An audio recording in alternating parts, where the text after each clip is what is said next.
Okay, y'all, this is going to be the audiobook, The Outlaw's Bible, and it is by, it's kind of cut off at the end, but his last name is Boozy. I'm not sure if that's probably his really last name, but anyway, this is a wonderful book, and I'm going to start reading a little bit at a time. I'm going to read the foreword first, because even the foreword is good. We're not going to skip it.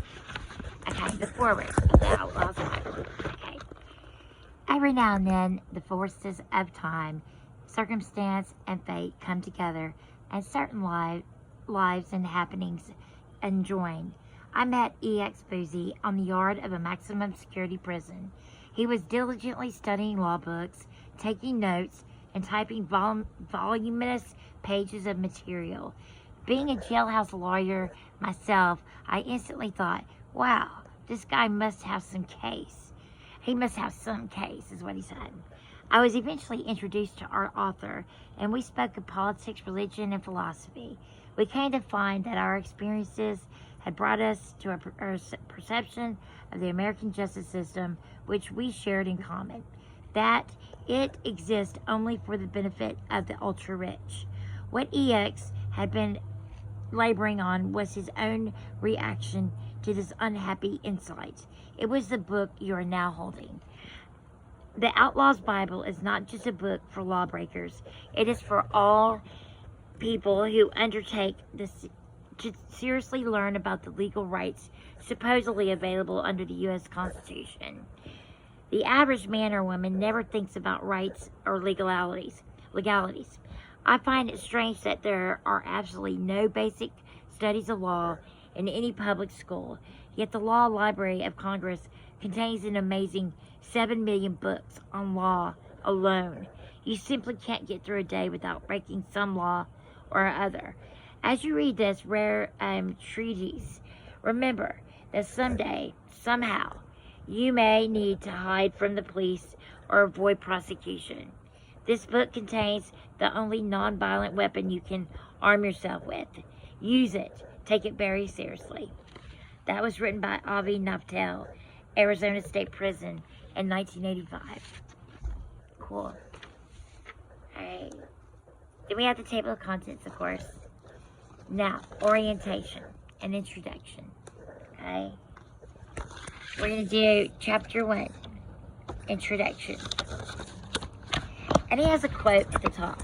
Alright, the quote reads, when a person cannot know how a court will apply a settled principle to a recurring factual situation, that person cannot know the scope of his constitutional protection, nor can a policeman know the scope of his authority.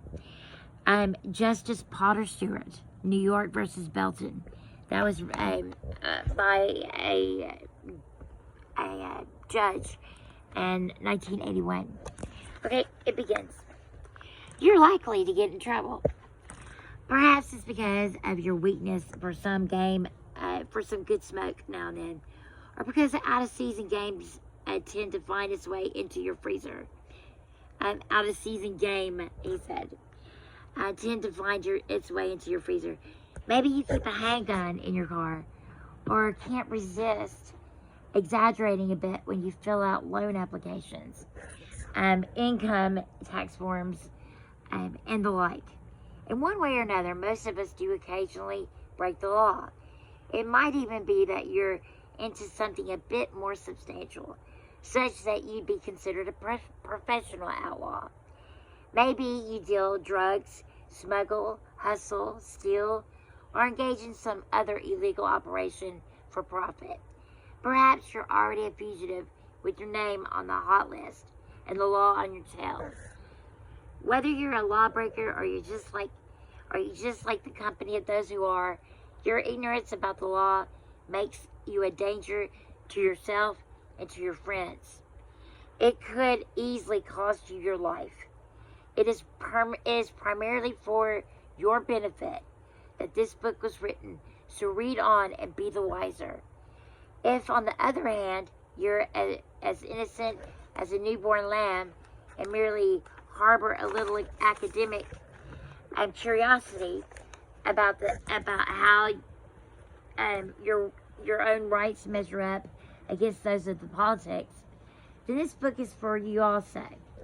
You probably don't like the idea of being dominated and manipulated by the police and may have had occasion to wonder just how fat the law really does entitle them to push. How far, I'm sorry, not fat. And such a curiosity is very healthy because no matter how saintly a person may be, he never knows when he might find himself facing a criminal charge. A circumstance where some practical knowledge of constitutional rights can be life-saving.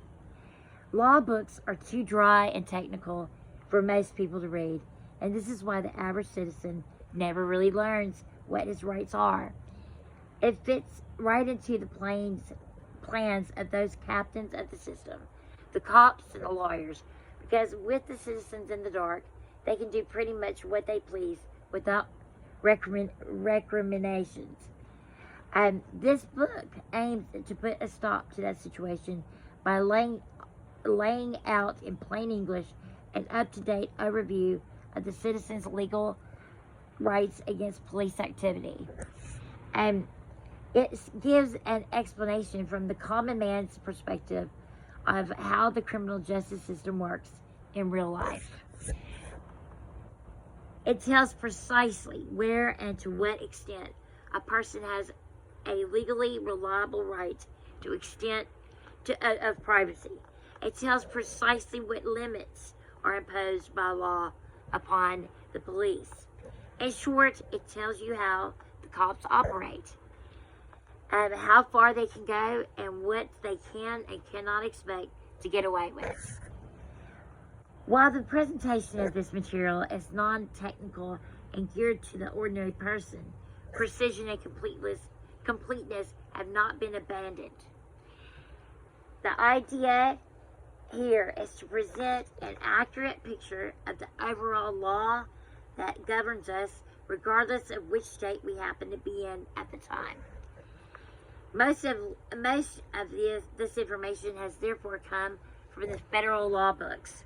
State laws are sometimes either stricter or more lenient than the corresponding federal ones, and for some types of crimes, there don't even exist a comparable laws in both state and federal jurisdictions, to the extent that every state is ultimately under the authority of the United States Constitution. However, state laws are controlled by federal law, and a person can pretty much rely on that during his confrontation with state and local police. You don't have to know all the ramifications of the law in order to get along. State law is occasionally mentioned in this book in order to give you some idea of the variations that can exist in the law from one place to another. But no attempt is being made here to provide an exhaustive summary.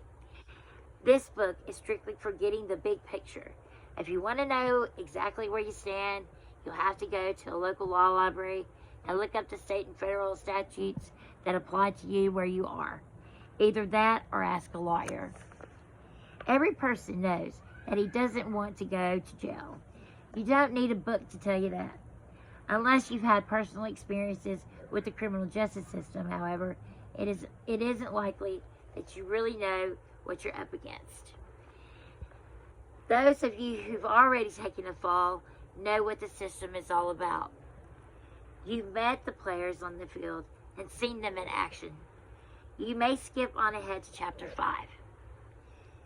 But if you haven't yet been in trouble with the law, the next 3 chapters will give you a valuable opportunity to make the acquaintance of your enemies before they meet you. They aren't anything at all like those mythological creatures which our middle-class orientation has taught us to believe in. You've seen them on the street. You've had drinks with them at the club. Perhaps you've even related to one of them.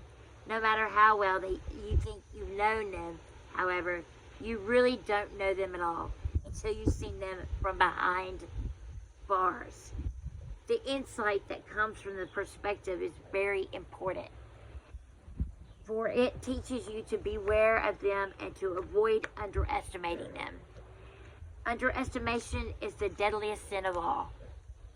The criminal justice system, which will henceforth refer to simply as the system, can be likened to a predatory beast. From the point of view of its prey, there are three significant parts to the beast. The claw, which it uses to reach out and snatch up prey. The jaws, into which the prey is stuffed and processed for digestion. And the belly, where the chewed up prey is digested and sapped of all its nutrients. The prey in this simile is the citizen, you. The claw represents the police. The jaws, the court system. And the belly, the prison system. All three organs working together towards and it says blank.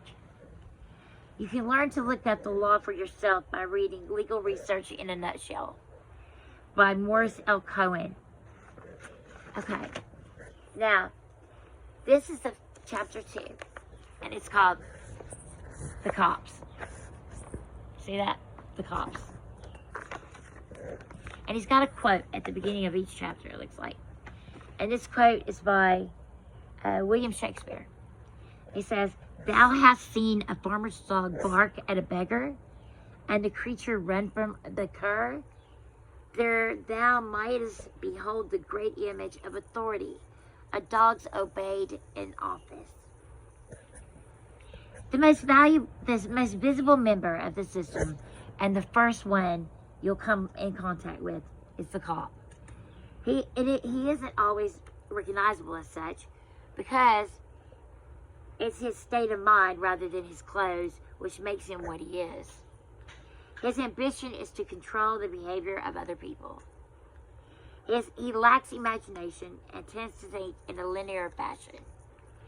So he usually relies upon rules to solve everything. In this respect, he has much the same mentality as the religious zealot. Indeed, many cops are religious in addition to being legalistic. They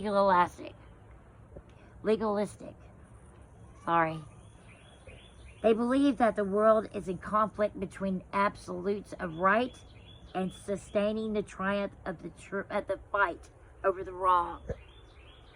Whether these rules are God's or the government's, the cop sees it as his duty to enforce them.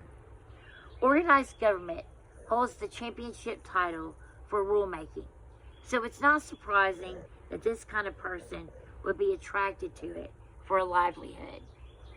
He's deeply impressed by the government's status as dominant authority in our society, and he's likely to attribute the quality of justness to its rules simply on that basis alone. When asked why he puts his suspect behind the establishment, he likely is to reply, because it's the law. What he perceives to be the winning side, he chooses established government to join up with so that he can share in the security that comes from the legitimacy and prevailing balance of power that it holds. Cops tend to have a fragile ego, and it's very important to them that their pride be continually bolstered. Police work meets this need by clothing them with the government's authority. Instantly, the cop becomes far more powerful than he could ever hope to be on his own merits. The fact that the authority he wields is actually the government's and not his own is unimportant to him. For all outward appearances, he's the boss. For all outward appearances, he's the boss. Sometimes he can use the government's authority to further his own personal interests. And at other times, he must be content to exercise the authority for the sole interest of the government. From either way, however, he derives satisfaction from being the man and reaffirming his prestigious self-image. Cops hardly ever get rich because they spend their lives doing the footwork necessary to make movers and shakers who are the brains behind the power structure of society, are the real beneficiaries of the cops' labors. They make the rules, and the rules serve their interest. They set the system up so that it provides the cop with a decent living in return for his services. But the economic reality is that he's strictly hired help, unless he can get a hustle going on the side, or somehow work his way up into politics. A cop will never get much financial reward from his job. Very few of them have enough originality or ambition to turn a police job into something lucrative. The rare entrepreneur might succeed by putting his police skills onto the commercial marketplace, as Alan Pinkerton and William J. Burns have done. But most ambitious cops attempt to further their careers via the political route. They get a law degree, go to work for the local prosecutor's office, and attempt to build up a reputation by convicting people of crimes. The more people they send to prison and the more newsworthy the cases are, the better the press coverage is for them. Thus, with sufficient publicity, political shrewdness, and a gullible electorate, an ambitious cop can claw his way up into public office and become one of the rule makers himself. As you may have already noticed, the term cop is being used in a very inclusive manner. Policemen are cops, to be sure, but there are many other types of cops too. Once you realize this and learn to recognize them as the threats they are, you'll have neutralized one of the most potent weapons, the element of surprise. Think of cops as being of two basic types, the professionals and the amateurs.